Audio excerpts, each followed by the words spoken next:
नाजरीन, आज हम बहुत एक अहम मसले पे बात करने जा रहे हैं। स्मोक, जो कि कैंसर की तरह फैल रही है, और उसके साथ एक दूसरा जो मसला है, पाकिस्तान से जो लोग आ रहे हैं तो आया उनका कोई फ्यूचर यूरोप के अंदर, फ्रांस के अंदर है, या ऐसे ही वो मुल्क अपना छोड़ के सारा वो आ रहे हैं। तो इन दोनों टॉपिक पे बात करते हैं। हमारे मेहमान हैं मार अफजाल साहब, पाकिस्तान गए हुए थे तो अभी आए, तो ये स्मोक के हवाले से इनसे गुफ्तगू करेंगे। और मियां फरकान साहब हैं, वो दूसरे इश्यूज पे बात करेंगे कि पाकिस्तान से जो नौजवान आ रहे हैं क्या उनको मसाइल दरपेश हैं। तो बात शुरू करते हैं, बात से बात मियां अमजद के साथ। अस्सलाम वालेकुम नाजरीन, आपका मेजबान मियां अमजद, बात से बात FP 92 टीवी पेरिस से। तो आज हमारा प्रोग्राम बड़ा 2-3 टॉपिक होंगे मुख्तलिफ। एक तो स्मोक ने जिसने लोगों का जीना हराम किया हुआ है और कैंसर की तरह वबा फैल रही है, और लोग बेचारे उधर उनके अंदर अवेयरनेस नहीं, या उनको बताया नहीं जा रहा। उनको कहते हो वैसे ही है जी, अखा का मसला कोई नहीं, पानी शानी मारो सही हो जाएगा। दूसरा, जो एकदम लोग निकल रहे हैं पाकिस्तान से और भाग रहे हैं अंधों की तरह कि किसी भी जगह चले जाएं किसी भी कीमत पे, तो आया ये अक्लमंदी है? अगर बाहर आके मजदूरी करनी और ऐसे ऐसे काम करना जो अपने मुल्क में रहते हुए बंदा कहता मैं भूखा मर जाऊंगा, कभी नहीं करूंगा। तो मैं पिछले दिनों टर्की गया हुआ था, तो वहां छलियां बेच रहे थे। फरकान साहब आप भी गए, आपने भी देखा होगा। वो माड़ू, उसको उर्दू में पता नहीं क्या कहते हैं, वो इस तरह वो होता है फ्रूट, इधर फ्रूट या सब्जी कह लें, उसको ग्रिल करके बेचते हैं, वो बेच रहे हैं। तो बड़ा इस तरह का है। तो ये सारी चीजें तो आज हम डिस्कस करेंगे। तो सबसे पहले मैं अपने मेहमान मोहतरम मार अफजाल साहब, अस्सलाम वालेकुम मार अफजाल साहब। वालेकुम सलाम मियां साहब, कैसे हैं आप? खैरियत से? ठीक ठाक? बिल्कुल। आपका टूर पाकिस्तान का अच्छा रहा? जी माशाल्लाह। अस्सलाम वालेकुम मियां फरकान साहब। वालेकुम सलाम, क्या कैसे हैं? खैरियत? ठीक ठाक? बिल्कुल ठीक ठाक। आपने? ठीक, अल्लाह का शुक्र। तो जी मार साहब, आप पाकिस्तान गए हुए थे, तो क्या आपने देखा? इस वक्त स्मोक अपने अरूज पे है, हालांकि आपका गांव लाहौर से या शहरी इलाकों से काफी हटके है। जी जी। तो क्या सूरत हाल आपने जब लाहौर जाना पड़ता था या किसी बड़े शहर में? क्योंकि लोगों को तो जीना हराम हो गया, जो भी आ रहे हैं। वो मैं अभी पहले एक प्रोग्राम किया मैंने, ऑनलाइन थे दोस्त, वो गांव गए हुए थे, फैसलाबाद के नजदीक के गांव में, यानी कि लाहौर में वो नहीं अब रह सकते थे, यानी कि उनको सांस का मसला था। तो डॉक्टरों ने भी या खुद भी वो उनका सांस लेना मुश्किल हो गया था। तो वो पीर महल वहां वो शिफ्ट हुए। तो सिर्फ स्मोक की वजह से उनको हिजरत करना पड़ी। लेकिन कितनी अफसोसनाक सूरत हाल है। तो क्या कहना चाहेंगे आप? अस्सलाम वालेकुम मियां साहब, वाकई ये फ्यूचर का बहुत बड़ा मसला है कि मुस्तकबिल में ये जितनी जैसे आबादी बढ़ रही है और जो इंडस्ट्री है वो भी उसमें आ रहा है, तो उसकी वजह से जो पोल्यूशन पैदा हो रहा है, ये अगर इसको मैनेज ना किया गया सही तरीके से, हुकूमतों ने इसमें दिलचस्पी ना ली, तो हमारे लिए ये ख़ास तौर पर जो गरीब ममालिक हैं या तरक्की पजीर ममालिक हैं, उनके लिए बहुत बड़ा मसला है। तो अगर हम देखें कि यूरोप में जिस तरीके से इसको सीरियस लिया जा रहा है, उससे अंदाज़ा होता है कि ये शहरियों की ज़िंदगी के पर बहुत ज़्यादा असरअंदाज होता है मौसम का इस तरह ख़राब होना। तो मैं तो इस दफ़ा हफ्ता 10 दिन हुए हैं मैं वापस आया हूँ, और मैंने फेस किया है जी। हम तकरीबन 11:30 बजे रात को निकले घर से, सुबह फ्लैट थी, तो जब 2-2:30 बजे लाहौर के करीब पहुंचे हैं तो यकीन जाने 2-3 मीटर आगे नजर नहीं आता था। बल्कि फुरकान साहब, वो ड्राइवर तो आगे देख ही रहा था, मैं उससे ज्यादा फिक्र करके आगे देख रहा था। तो वो फिर मैंने उसको बोला, यार आप, ये ट्रक जा रहा है, इसके पीछे गाड़ी रखें, क्योंकि वो उसकी वो लाइटें होती हैं आगे, वो ज्यादा देख सकते हैं, ऊंचाई पे भी थोड़ा सा। तो हम एक तो परेशान थे कि कहीं लेट ना हो जाए, दूसरा खौफ था कि वो फिर एक्सीडेंट हुए देखे हैं। पता है, उधर लोग, कुछ लोग जो होते हैं वो उन्होंने वो लाइसेंस का बकायदा वो कोर्स पास नहीं किया होता, वो गाड़ी को प्रॉपर नहीं चलाते, तो उनको खतरे का इदराक नहीं होता। वो यानी कि अपने लिए भी खतरनाक, और दूसरे जो जिसको जाके टच करते हैं वो उसके लिए खतरनाक होता है। तो फिर वो उधर लाइटें भी पता है फुल होती हैं, जी, वो डिम नहीं करते, तो बहुत खतरनाक सूरत हाल थी। तो जब हम वो L20 है शायद, वो जो रिंग रोड बनता है एयरपोर्ट की तरफ आने के लिए, जब उस पे चढ़े हैं ना, वो उसको लिया, तो थोड़ा सा आगे चलकर वो ऊंचाई भी आ गई, तो तब स्मोक कम हुई। अच्छा, वरना वो जो हमने 1 घंटा गुजारा है वो बहुत मुश्किल था।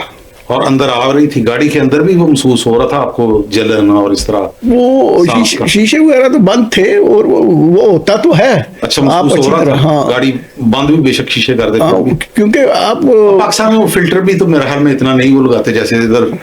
फिल्टर इधर भी हो बेशक, बाज का तो एक्सीडेंट या खुदा ना खास्ता गाड़ी आगे वो गंदा धुआं दे रही, उसकी बड़ी वो अजीबो गरीब सी आती स्मेल, बंदा बर्दाश्त नहीं कर सकता। खास तौर पे अगर एयर कंडीशन चल रहा हो या एसी चल रहा हो, ना भी चल रहा हो, बाज का तो इतना गंदा ना, क्योंकि वो आता है, हालांकि इधर वो फिल्थ का भी था, इंग्लिश में उसको पता नहीं क्या कहेंगे, वो उस वक्त तो हमारे यूज ही नहीं होते थे। एयर फिल्टर कहते हैं। नहीं, एयर फिल्टर एक नॉर्मल है, ये एक अलग से है, एसी फिल्टर उसको कह रहे हैं कि वो जो हवा अंदर आनी है ना उसके लिए है। एयर फिल्टर गाड़ी के लिए, ये एक अलग से फिल्टर होता है, वो उसके अंदर से भी, वो पाकिस्तान में तो निकाला होता है उन्होंने, गाड़ियां एसी हैं, वो निकाला, वो सारा आगे से कोई बस गुजरती बंदे के अंदर गंद, वो पावर होता है वहां पे पाकिस्तान में भी, लेकिन वो लगाते हैं, लोग निकाल देते हैं, वो कहते हैं छो ये देखिए। तो इसके अलावा जो बड़ा नुकसान हुआ है ना इस दफ़ा खास तौर पर, वो ये है कि स्मोक तो लाहौर में थी, हुकूमत पंजाब ने पूरे पंजाब में 2 हफ्ते के लिए छुट्टियां कर दी स्कूलों में।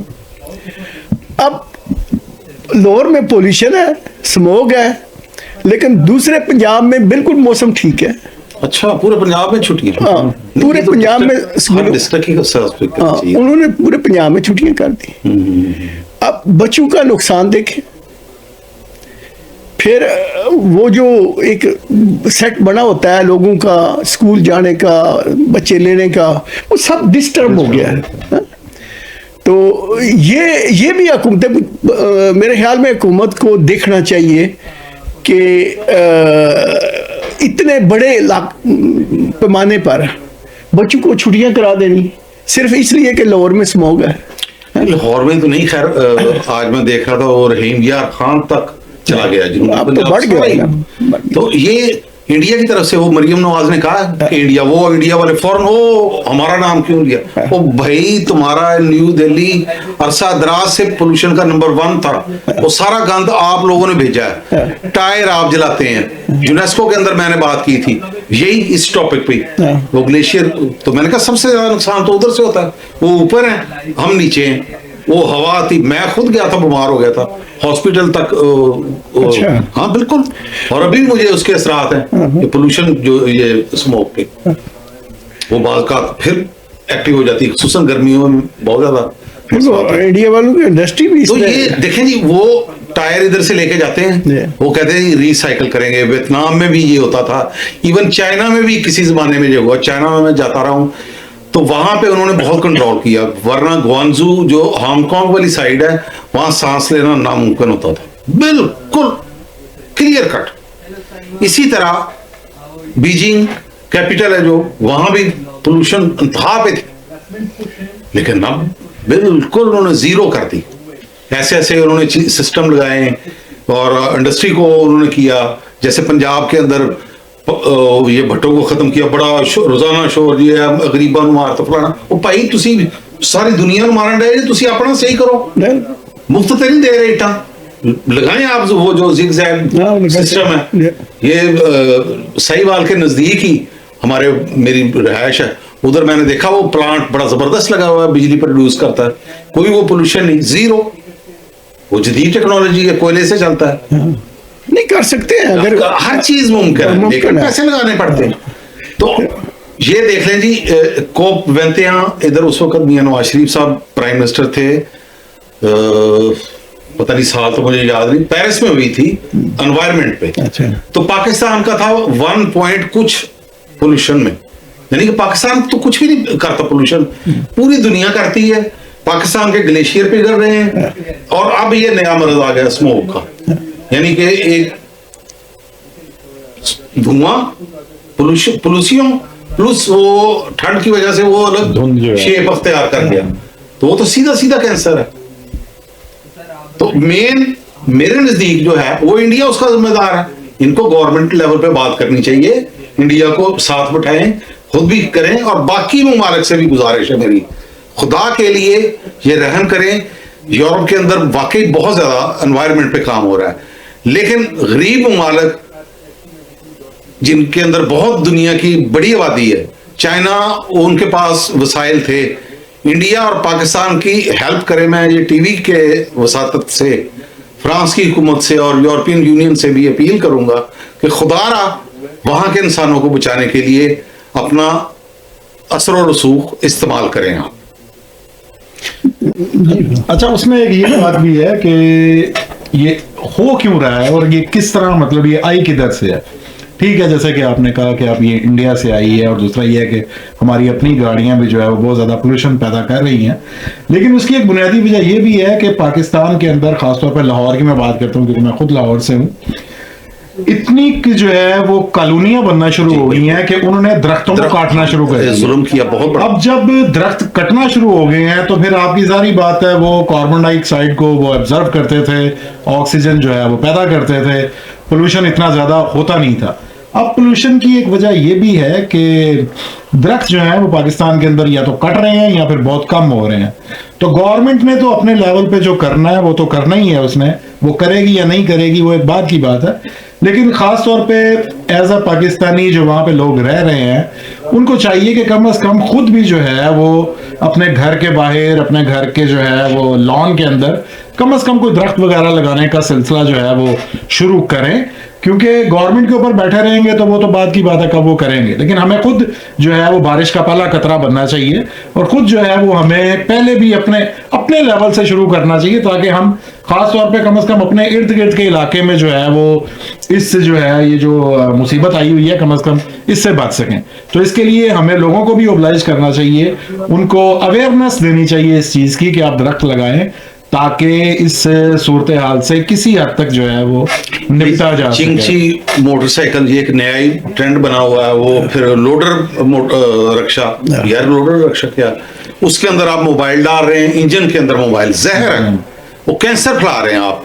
तो इस तरह की सारी चीजों को, 2 स्ट्रोक जो होते थे रक्षे पहले होते थे, वो उनको बंद करना चाहिए। बिल्कुल कोई रायत नहीं, किसी बंदे को इजाजत नहीं होनी चाहिए को इंसानों की जिंदगियों के साथ खेले।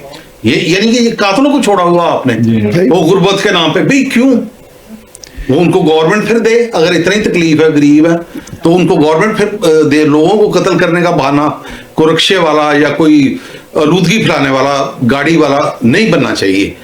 और दूसरा ये एक मौसम का भी है कि जब ठंड होती है ना, तो आपने नोट किया होगा फ्रांस के अंदर भी ये बड़ा एक मसला हो जाता है। थोड़ा सा गाड़ियों, इधर अक्सर पाबंदी लग जाती थी, अब तो बहुत ज्यादा गाड़ियों को वैसे ही कम कर दिया, वरना सर्दियों में अफजाल भाई जानते हैं अक्सर वो गाड़ियों को बैन कर दिया जाता था कि आप कोशिश करें कि कम आए।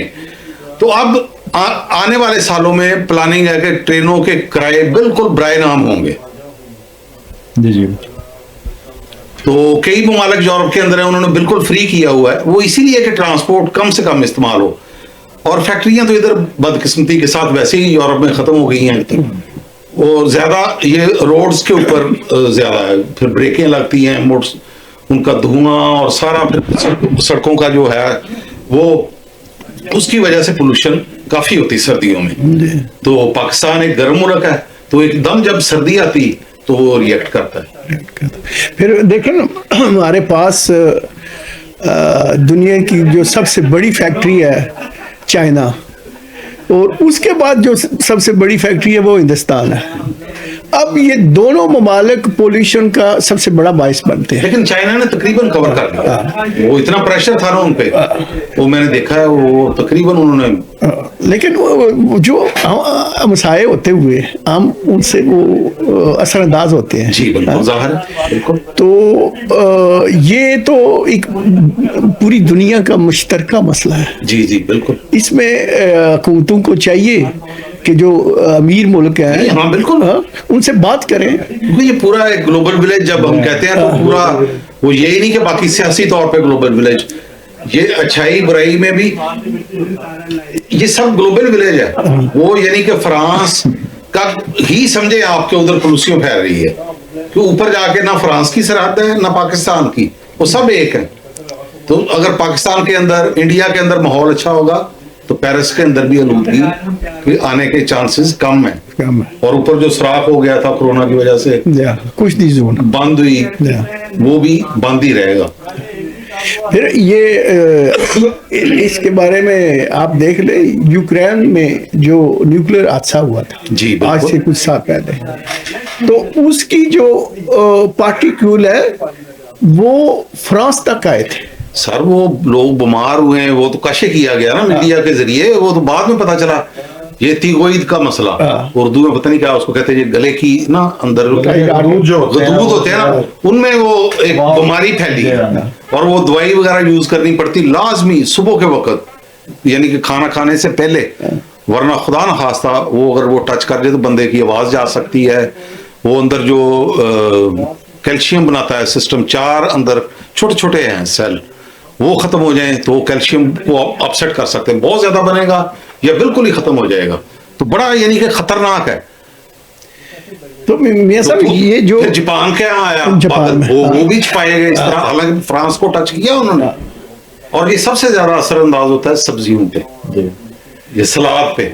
यूरोप में सब्जियों का इस्तेमाल बहुत ज्यादा है, सलाद का भी आपने वो जो यूक्रेन से आया था ना, वो तो बहुत ज्यादा आया। इन्होंने गोश्त गाय जब वो चारा चर रही होती थी ना, उनके गोश्त में असरअंदाज हुआ था, डिटेक्ट हुआ था।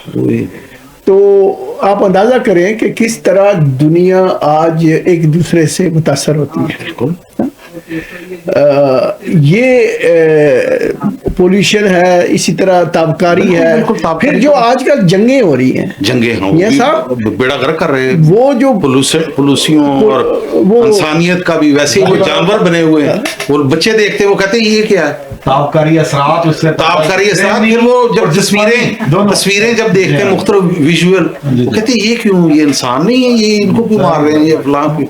तो इस तरह क्या आप बच्चों को जवाब, खास तौर पे फलस्तीन की जो तस्वीरें आजकल सोशल मीडिया के ऊपर बिल्कुल वो वायरल हो रही हैं, बच्चों से नहीं देखी जाती। बच्चे क्या, हम लोगों से, बड़े भी कहते हैं यार ये क्या है, इसको बंद करें बस। मतलब इंसानियत जो है वो उससे हट के वो तस्वीरें जो है वो कासी कर रही होती हैं उसकी, जो वहाँ पे हो रहा है। फुरकान भाई वो तो एक इमोशनल है ना, जी जी, इंसानी रिश्ते की वजह से हम महसूस करते हैं। ये जो जंगों की वजह से पोल्यूशन पैदा होता है, जब इतना बारूद आप फेंकते हैं तो उसके असरात मोल पे भी पड़ते हैं। बिल्कुल बिल्कुल, तो वो आलूदगी फैलती है और ऊपर तक जाती है, तो बल्कि वो पेरिस तक आती है, वो तो किसी भी जगह हो। ये देख ले, पता नहीं एक दफा किसी जगह को वाकया हुआ तो हिमालय के ऊपर ना को गए, मुझे याद नहीं किस जगह हुआ था, उन्होंने कहा सारी वो बर्फ ही काली हुई थी ऊपर, यानी कि हुआ पता नहीं कितनी दूर था, मुझे अब सही तरह याद नहीं। आग लगी थी जंगलात में बहुत काफी देर पहले का, तो कितना दूर, यानी कि हजारों मील का सफर तय करके वो असरात उसके होते हैं। फ्रंटियर तो नीचे ही है ना, बॉर्डर्स नीचे हैं, थोड़ा सा ऊपर जाए खत्म, वो तो हर तरफ फैल रही है। अल्लाह ताला की कायनात का एक है बिल्कुल। तो पाकिस्तान के अंदर जो लोग भी एक कर रहे हैं वो शॉपर जिसको प्लास्टिक के इधर पाबंदी लग गई है, इधर वो कहते हैं अपना कपड़े का लेके आओ बैग, कागज का वो आजकल कागज का, या पाकिस्तान में हम लोग खुद यार वो कपड़े का यूज करते थे या वो इस तरह पीस, तो मियां साहब वो दूध मैं हैरान हो जाता हूँ, वो प्लास्टिक के शापरों में लेके जा रहे हैं दूध, दही, खाने की चीजें, वो खाना उसमें डाल के, होटल्स वाले रेस्टोरेंट्स वाले जो है वो खाने की चीजें जो है तो जहर है वो प्लास्टिक में देते हैं, और फिर उससे पोल्यूशन का एक जरिया है बहुत बड़ा, वो मुंतजिर जी होता है बिल्कुल प्लास्टिक से। और फिर वो लोग फेंक देते हैं ऐसे ही वो गटरों में, वो जो बने हुए सीवरेज, बल्कि ये नहरी निजाम का बेड़ागर्क करने में ये शॉपर्स ने भी बहुत किरदार अदा किया। ब्लॉकेज पैदा करते हैं गटर्स की, सीवरेज का जी सिस्टम जो है वो तबाह बर्बाद हो गया है। बिल्कुल, उनको सारा बेड़ागर्क किया उसने, इस तरह के बिल्कुल। अच्छा मियां साहब मैं इस दफा ये जो ज्यादा मैंने महसूस किया है ना, वो ये है कि ये जो शापर फेंकते हैं लोग, जी अब वो देहात के आगे पीछे या शहरों के वो जमीनों में चले जाते हैं हवा से, हाँ वो ज़ाहरत नीचे चले जाते हैं, बिल्कुल। जब आल चला जाता है तो वो उसको वो नीचे मिट्टी में चले जाते हैं। अब अंदाजा करें एक शापर जो जेर जमीन चला गया, वो कितनी जगह को कोई चीज उगने नहीं देगा, नहीं वो बेड़ागर्क कर देगा, उसको डेड कर देता है, डेड कर देता है, ऐसे ही। तो ये खत्म नहीं जल्दी होता। इस तरह जमीन की जो प्रोडक्शन है वो कम हो जाती है, जी बिल्कुल, पोल्यूशन तो होता ही है।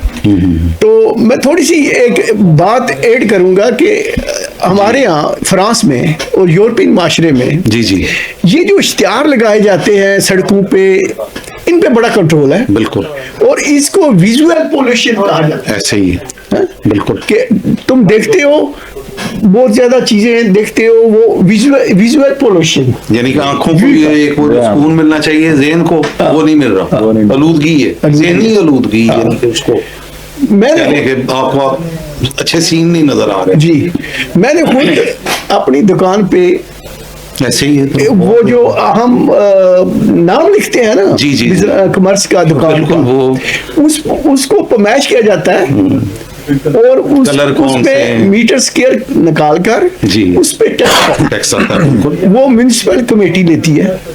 जी। अब हर दुकानदार समझता है कि मैं थोड़ा लिखूं कहीं टैक्स बढ़ ना जाए, बिल्कुल ऐसे ही है। उसकी वजह से जो हमारे यहाँ यूरोप में आप कम देखेंगे ये इश्तिहार वगैरह, ये बड़े बड़े पोस्टर, बिल्कुल। देखिए जी ये सियासी पार्टियों का भी है, वो उन्होंने हर शहर में मेरी ने 2-3 जगह बनाई होती, बल्कि हर मोहल्ले में कह लें, स्कूलों के सामने अक्सर बस स्टॉप के ऊपर जो है वो लगे हुए, उन्होंने वो लगाया हुआ है, तो वो एक बना हुआ बकायदा इलेक्शन होते हैं उस मौके पे वो बना होगा, करते हैं इधर भी वो स्टिकर लगाए जाएंगे, लेकिन बहुत कम। पाकिस्तान में तो वो तो दीवारों के ऊपर चॉकिंग, वो बाबा का बंगाली बाबा, फिर पता नहीं की कर लो, बीवी ताड़े कदमां च, शोहर तेरे पीछे थे, पता नहीं की, और वो कई दफा अजीब सा सेंटेंस बन जाता है क्योंकि चॉकिंग इतनी मिक्स हो जाती है, तो वो बने हुए बड़े बिल्कुल वो गरीब किस्म के ना। अब वो बंगाली बाबा अगर फ्रांस में लिखेगा ना, ये तो उस पर बहुत ज्यादा टैक्स, बिल्कुल वो इसी तरह ही वो तो रगड़ा जाएगा। बस इसी तरह का सिस्टम है। अब स्मोक के अंदर आप यहाँ पे देखें कि गाड़ियों की कंट्रोल टेक्निक बहुत ज्यादा, ठीक है, मतलब आप गाड़ी अगर आपकी एक जो है मयार से नीचे है, 3 साल बाद, 2 साल बाद, 2 साल बाद, 2 साल बाद, कुछ भी नहीं, पोल्यूशन का साल बाद है यहाँ नहीं गाड़ी में कंट्रोल वो है टेक्निक जो कॉमर्स में नहीं यूज होती, जैसे या टैक्सी या बातिमा के काम के ट्रांसपोर्ट बड़ा में, वो हर साल अगर फ्रीवे है प्राइवेट इस्तेमाल के लिए वो 2 साल के बाद। तो अगर इस तरह का सिस्टम कोई पाकिस्तान में हो तो ये जो लोग, ये आप जैसे आपने अभी कहा फिल्टर निकाल लिया, वो कूड़े को क्या करते, बदबख्ती की इंतहा है। आप लाहौर से, आपको तो अच्छी तरह इल्म है, रिंग रोड के साथ कूड़े को आग लगाई होती है। बिल्कुल, मैंने तो वो तो जो हुक्मरान इस तरह जालिम कूड़े को आग लगाए, उनको आग लगा देनी चाहिए। या कूड़े को आग लगा, ये कूड़े को यार आग लगा के आप बच्चों को मार रहे हैं, जारी बात है। या कूड़े को आग लगा दी जाती है, जैसे अफजाल भाई ने कहा कि उसको जमीन में दबा दिया जाता है, वो भी अगर कर लेना कुछ ना कुछ शायद वो तो गंद अलग से डालते हैं शॉपर, ये आग लगाते हैं जी बकायदा। हाँ, वो आग लगाते हैं, देखें उससे कितनी जो है वो तो सोल्यूशन पैदा। माता जी हाँ बिल्कुल। और वो जिम्मेदारों को बदनाम, वो जो मुंजी के इन्होंने चावलों के वो लगा, वो कितने सालों से हो रहा है, उसको क्यों नहीं पोल्यूशन फैला? जी हाँ। ये असल मसाइल कुछ और हैं, उनको हल करने के तरीके हैं फिर मुख्तलिफ। मैक्सिको बहुत ज्यादा इससे मुतासर था, चिली मेरे हाल में इससे बहुत मुतासर था, चाइना बहुत ज्यादा मुतासर था, इंडिया वाले तो वो हमसे भी गए गुजरे हैं, वो तो बिल्कुल लोगों को छोड़ा हुआ, मर जाओ तुम जो मर्जी करो। दिल्ली के अंदर तो बिल्कुल बुरा हाल है बड़े अरसे से, और कोई उसका वो नहीं कर स्टेप ले रहे, बस वो खुद ही वो बेचारे। अच्छा, इधर यूरोप में इन्होंने इस जो वो देशे हैं जो जी, जी। फेंका जाता है कूड़ा करकट, उससे पैसे कमाने शुरू कर दिए हैं। ये टर्की ने पाकिस्तान से कहा था कि हमें दें तो हम आपको थोड़े बहुत पैसे भी देंगे, चाइना ने बल्कि कहा था, लेकिन ये अपने चक्करों में ब्यूरोक्रेट्स वो कर देते अब कुछ नहीं हो रहा गांव में, इस तरह कूड़ा करकट पड़ रहा है। शहर वाले जो हैं वो साथ वाले गांव में रोड के साथ फेंक जाते हैं, कुमती लेवल पे कोई केयर नहीं हो रही। नहीं ये कोमती लेवल पे ये बदकिस्मती की बात है। नहीं तो क्या फिर करेंगे क्या? ये जो नस्ल कल को पैदा होगी 10-15 साल बाद, वो हमारे हुक्मरान भी बनेंगे, वज़रा भी बनेंगे, सेक्रेटरी भी बनेंगे, तो वो क्या इस काबिल होंगे ज़हनी तौर पे कि वो अच्छा काम कर सकें? वो तो मजबूर होंगे, कैंसर ज़्यादा होंगे। सही बात है। देखें ना, इसमें अब पोल्यूशन का या जो भी है, इसका जिस्मानी तौर पे फिजिकली तो असर हो ही रहा है, उसके अलावा मुस्तकबिल के साथ भी जो है वो इसका जो है वो ताने बाने जुड़े हुए हैं। तो एक बच्चा अब देखे 360 दिन अगर होते हैं साल में, तो ये स्मोक की वजह से और भी बहुत सारे मसाइल, सबसे ज्यादा इसका हल क्या निकालते हैं? स्कूल बंद कर देते हैं। ये तो अब 360 दिनों के अंदर अगर एक बच्चा सिर्फ 100 दिन स्कूल जा रहा है पर ईयर, पूरे एक साल में, उसने क्या जो है वो तालीम हासिल करनी है? नहीं, वो तो और क्या उसने डॉक्टर इंजीनियर बनना है? वो फिर ज्यादा से ज्यादा क्या करेंगे? वो टिकटॉक पे चले जाएंगे, वही तो उधर मतलब वो नेगेटिव चीजों की तरफ, नेगेटिव चीजों की तरफ जाएंगे। पॉजिटिव जो है उसके अंदर कोई चीज जो है ना तब्दीली होगी, ना उसे तालीम का पता नहीं। अब 100 दिन में क्या पढ़ लेगा वो जो है वो बच्चा? आगे पाकिस्तान का तालीम का मेयार आप खुद ही देख लें कि मतलब किस तरह है कि जो है वो कुछ उस पर नहीं कहा जा सकता कि वो बहुत अच्छा है या जो भी। फिर भी स्कूल जो है वो बंद करके मुस्तकबिल के ऊपर भी इसका जो है वो स्कूलों की आपने बात की, तो ये जो प्राइवेट स्कूल माफिया एक उठा है, ये जुल्म नहीं है?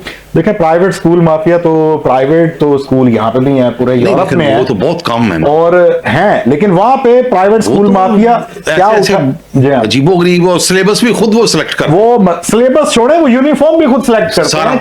और सिलेबस इधर फ्रांस में पूरा फ्रांस का पढ़ाओ, सिर्फ एक सब्जेक्ट अपना, जी हाँ, बस शामिल। वो प्राइवेट असल में ये है कि वो एक बिजनेस बन चुका है और बड़ा प्रॉफिटेबल बिजनेस है पाकिस्तान के अंदर अब प्राइवेट स्कूल्स का।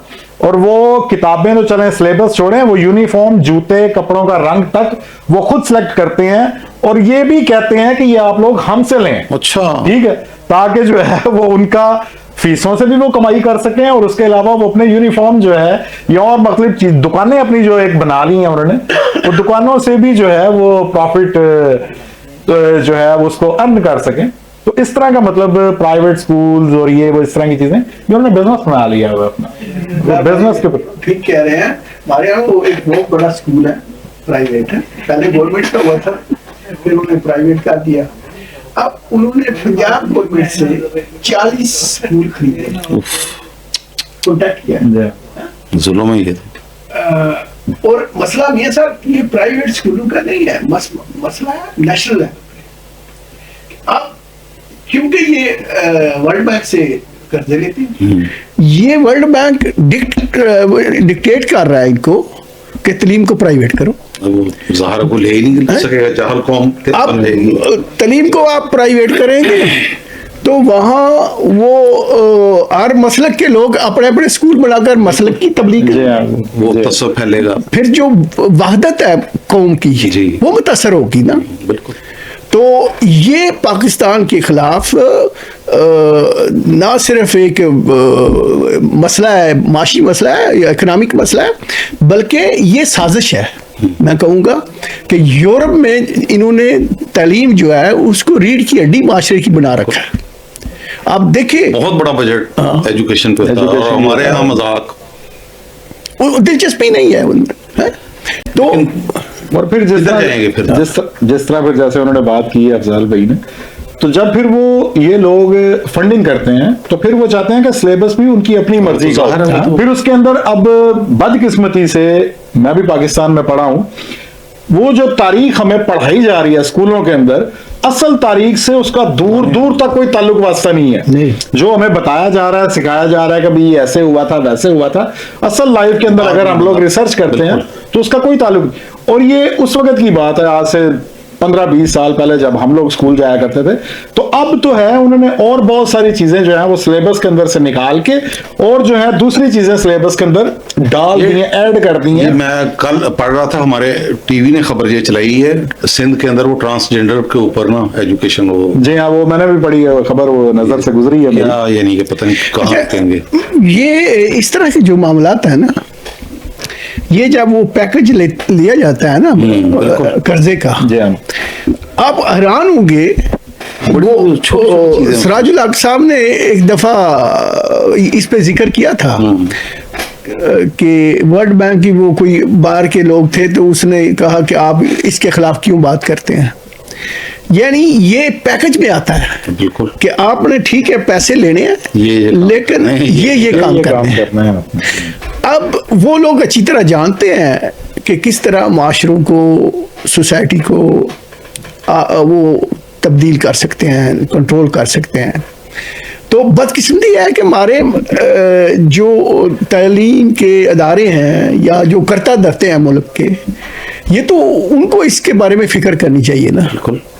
अब अगर वो इतने मोटिवेटेड नहीं होंगे, नजरियाती नहीं होंगे, तो इस तरह की वो अब पाकिस्तान में वो ये जो इंटरनेट को बंद करके स्लो किया हुआ, ये कितना जुल्म है। जुल्म है। वो मसला सियासी भाई पीटीआई का है, वो लोगों को तो ना मारो, वो थोड़ा बहुत जो ऑनलाइन काम करते थे वो भी बेचारे रगड़े गए।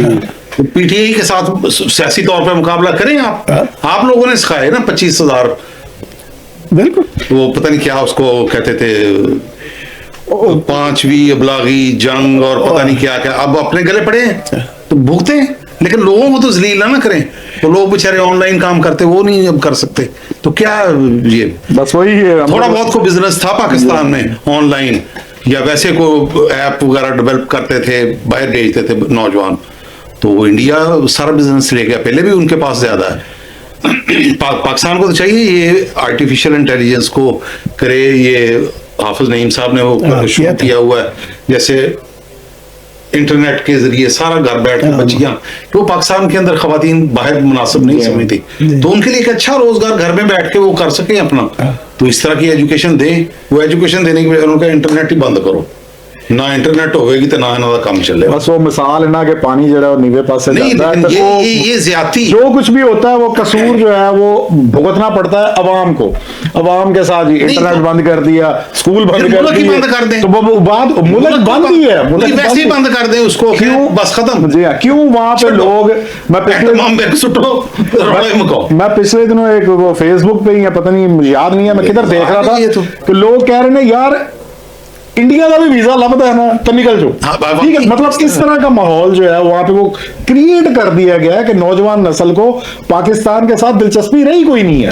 हालांकि वहां पे अल्लाह ताला ने हमें हर तरह के वसाइल से नवाजा हुआ है, ठीक है, लेकिन लोग वहां पे ना तो इन्वेस्टमेंट करना चाहते हैं, ना ही वो जो है वो, मैंने पाकिस्तानियों को यहाँ पे तुर्की में सड़कों पे खड़े होके फूल बेचते हुए देखा है, ठीक है, और वो पाकिस्तान में वो करेंगे ये काम? नहीं जी, आपको काम में करने वाला, मतलब वो नहीं करेंगे। लेकिन यहाँ पे आके वो इतने लेवल तक वो लोग आ जाते हैं कि वो इस किस्म के काम करने से गुरेज नहीं करते। में आज से 20-25 साल पहले आपको याद होगा वो रेडियां लगाते होते थे मारू बेचने की।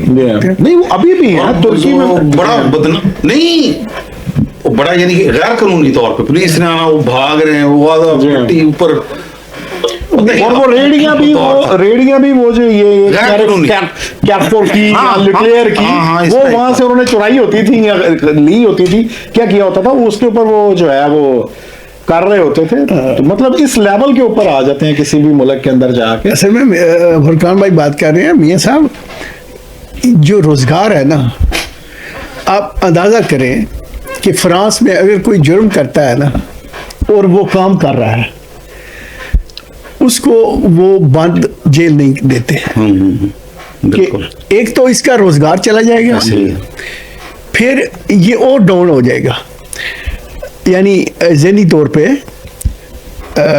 दूसरा क्रिमिनल बन जाएगा। आप जानते हैं कि जब वहाँ जेल में तो होता ही इस तरह का माहौल है जी, तो वो उसको कोशिश करते हैं बचाने की बिल्कुल। मैंने करीब से जज के सामने बैठकर ये देखा है, एक बंदे के लिए मैं साथ गया था, तो उन्होंने मैक्सिमम कोशिश की कि वो जेल में ना जाए। अच्छा, फिर वो बहुत ज्यादा जो उनको फिक्र होती है ना कि ये काम कर रहा है तो गवर्नमेंट को टैक्स भी जा रहा है। बदकिस्मती है हमारे मुल्क की, हमारे सियासी माहौल में, सियासी कल्चर में रोजगार की कभी बात नहीं हुई। आपने सुना है कभी एक दूसरे पे इल्जाम तराशी करते हैं, ये तुम ये कर रहे हो, तुम ये कर रहे हो, लेकिन नहीं रोजगार का नौकरियां दे दो यार, इंडस्ट्री लगाओ, नौकरियां किधर दोगे गवर्नमेंट को? फ्रांस ये देखिए सारा डिजिटल कर रहे हैं। ये प्रीफेक्चर का आप बता रहे थे कि उधर आपके काम पे बड़ा मसला बना हुआ पाकिस्तानियों के, वो कईयों के कार्ड बेचारों के एक्सपायर हो गए। एक जमाने में ये पासपोर्टों का, फ्रेंच पासपोर्टों का मसला बना था। तो गवर्नमेंट से भी हमारी गुजारिश है, जो सुन रहे हैं मुतलका प्रीफेक्चर के हों या मिनिस्टर इंटीरियर, कि s'il vous plaît, il faut ranger ça, il faut trouver quelque chose, parce que ça c'est pas normal. Si quelqu'un est malade ou retraité ou travaille, et comment il va vivre? C'est pas possible ça. Ils sont comme vous, ils sont des familles, ils ont besoin pour manger. ये normal है किस तरह, यानी कि वो गुजारा बेचारा, उसका काम जैसे आपने कहा कि नहीं कर तो वो यानी कि जेल का वो क्राइम भी नहीं किया, वो सिर्फ उसको सजा मिल रही है। अच्छा ये हम डिजिटल असी करते पे तो इसी तरह लेट हो रहा है भाई, क्यों? वो उसको ना करें खुदा, क्योंकि इससे जराइम बढ़ते हैं, फिर वो नफरतें बढ़ती हैं। और दूसरा एक ये जो पूरी दुनिया से एक तूफान रेफ्यूजीज का आ रहा है, इस बारे में आपकी क्या राय है? ये मुझे तो बहुत खौफनाक लग रहा है। जितनी भी जंगें हो रही हैं ना, ये नतीजा यूरोप को भुगतना पड़ेगा, अमेरिका को नहीं। बेशक, क्यों? अमेरिका 7 समंदर दूर, Skoon.com, यूरोप अफ्रीका के साथ मिलता है, यूरोप टर्की के साथ मिलता है, यूरोप फलां मुल्क के साथ मिलता है, यूरोप फलां मुल्क के साथ मिलता है। वो लोगों यार बता परेशान हो जाता है, इंग्लैंड जा रहे हैं, वो पता मर जाऊंगा, जा रहे हैं।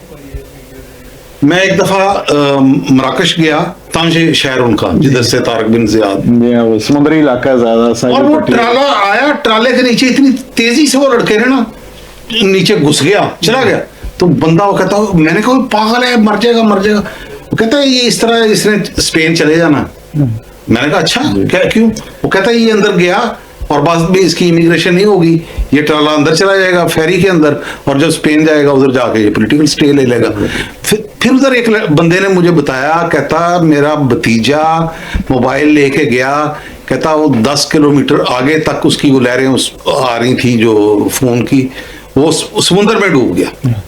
बहुत ज्यादा इस तरह, जी हाँ, इस तरह के वाकयात तो जो है आपने वो सुने होंगे बेतहाशा, क्योंकि ये लोगों को मेरे ख्याल में खुदा के लिए ये पूरी यानी कि मगरबी दुनिया को भी और सबको, ये आलमी जंगों को भी एक तो रोकना चाहिए। ये भी एक बहुत बड़ा बायस बन रही है, यानी कि सीरिया के लोग कितने ज्यादा इधर आए हुए हैं, अफगानिस्तान के लोग कितने, जंग ज्यादा मुल्क है ना, फलस्तीनी उर्दन में चले, यानी कि जी वो गरीब माहौल है। यूक्रेन के लोग बेचारे कितने हैं। ये जंगें किसी भी मसले का हल नहीं है। फ्रांस ने, यूरोप ने 2 जंगें लड़के पूरा अपने जोर लगा के, जर्मनी ने भी देख लिया, 2 दफा जूते खा के देख लिया, आखिर में टेबल पे बात करनी पड़ी, टेबल पे भी नहीं बल्कि जूते पड़े, और इतने पड़े कि जर्मनी का बेड़ा गर्क हो गया। तो ये चीजें इनको रोकनी चाहिए। कोई भी मुल्क मुतशद्दद तरीका अख्तियार ना करे, रवादारी के साथ अपने मामला तय करें। इख्तलाफात होते हैं घरों में भी, मुआशरों में भी, मुल्कों में भी, लेकिन उसको बातचीत के जरिए तय करें।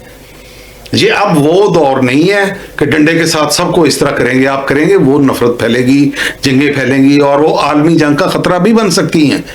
तो जिसका सबसे ज्यादा असर यूरोप पे पड़ेगा, ये मत समझे कि यूरोप महफूज है जनाब, इधर कुछ नहीं तो बस नहीं। ये मैं कहता हूँ ये रेफ्यूजीज जिस तरह आ रहे हैं, ये यूरोप की इकोनॉमी के लिए बहुत खतरनाक है। और फिर एक जंगज़दा मुल्क से लोग जो आते हैं वो तो जानवर होते हैं। आपको याद होगा जब श्रीलंका के लोग इधर आते थे शुरू में, बहुत वो अग्रेसिव होते थे। अफगानिस्तान के कई लोग बहुत अग्रेसिव, इसी तरह सीरिया से आ रहे हैं वो बहुत ज्यादा अग्रेसिव। तो ये खतरनाक होता है। वो 4-5 साल उनको लगता है तकरीबन नॉर्मल होने के लिए। तो इसी तरह जैसे पाकिस्तान के अंदर मुख्तलिफ दहशतगर्द तंजीमें उनको पकड़ के फिर बाद में कैंपों में रखेंगे, पता नहीं क्या क्या। तो इस तरह ये भी यूरोप को खुसूसन ये जंगों पे भी तवज्जो देने की ज़रूरत है, अपनी इकॉनमी को और अपने माहौल को भी बेहतर रखने के लिए। वरना डर लगता है यार, ये क्या इस तरह, और डर लगता है हकीकत में। आपको बताऊं मियां साहब, ये जो आपने मौजू उठाया ये बहुत दिलचस्प है। मसला ये है, यूरोप में जो सियासतदान है ना वो कमजोर पड़ गया है, वो तो दुनिया में कमजोर, वो पीछे चला गया है। और जो पावर्स है वो पैसे वाले के पास, बैंकर्स और मुख्तलिफ, हाँ, जो बड़े बड़े कंपनियां, बड़े बड़े जिनका वो सियासत से इतना तल्क नहीं होता था, तो उसका नुकसान ये हुआ है। अब देखें हमारा फ्रांस का लीबिया की जंग में एक किरदार रहा है।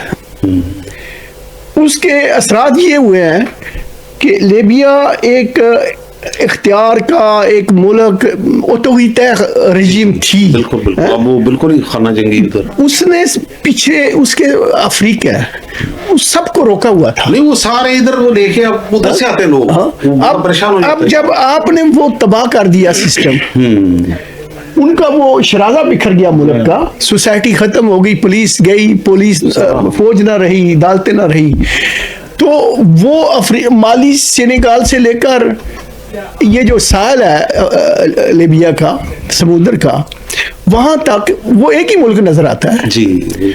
वो लोग जो एक गाय लेकर अच्छी जिंदगी गुजार रहे थे, चंद मवेशी थे अफ्रीका में, मालिया में, वहां भी जंग लगाकर हमने वो सबको गाड़ी नाट पे ले आए। बहुत खौफनाक है ये। अब आप लशपल देख लें, गाड़ी नाट देख लें, ये जो पेरिस के इलाके हैं, बारबस देख लें आप, मतलब वो आपको वो लोग मिलेंगे वो जो बेचारे उधर से बुरी हालत में रह रहे हैं, अल्लाह माफ करे। फिर ड्रग का सामना कर रहे हैं, वो पेरीफेरी के साथ जिस तरह सो रहे हैं, जी बिल्कुल, चूहे नजर आते हैं उनके वो कैंपों में जो बना होता है बेड वगैरह, उसमें दाखिल होते हुए।